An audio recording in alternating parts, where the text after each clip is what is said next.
तथागत भगवान बुद्धाने आपल्या सर्वांना दिलेला आहे शांती आणि प्रेमाचा तो संदेश आपण सर्वजण सातत्याने घेत राहू. कारण आज आपण बघितलं जगाला सुद्धा गौतम बुद्धांच्या संदेशाची गरज आहे. आज जग एवढ्या युद्धाच्या छायेमध्ये आहे, परंतु केवळ गौतम बुद्धांच्यामुळे आज आपण या देशामध्ये चांगल्या पद्धतीने इथे राहू शकतो आहे. आणि सिद्धार्थ भाऊ, आपण पालकमंत्री म्हणून जी अपेक्षा केली ती अपेक्षा सुद्धा पूर्ण करण्याचा शब्द मी आपल्याला देते. कारण की या जिल्ह्यामध्ये जे जे काही चांगलं होईल ते करण्यासाठी आम्ही सर्वजण मिळून या ठिकाणी काम करत राहू हा शब्द आपल्याला देते. आणि सर्वांना परत एकदा मला या ठिकाणी सिद्धार्थ भाऊ आणि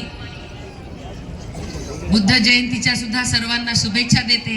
आणि या ठिकाणी मला बोलावलं, आदर सन्मान केला आणि पुढच्या वर्षी सुद्धा मी आपल्या ह्या कार्यक्रमाला येणार. आणि जास्त वेळ अशाच पद्धतीने इथे सगळ्यांच्या लवकर येऊन आपल्या सगळ्यांच्या सोबत ह्या संगीत रजनीचा सुद्धा आनंद घेण्यासाठी इथे वेळ देईल हाही शब्द या ठिकाणी देते आणि माझे 2 शब्द संपवते. धन्यवाद. जय हिंद, जय भारत.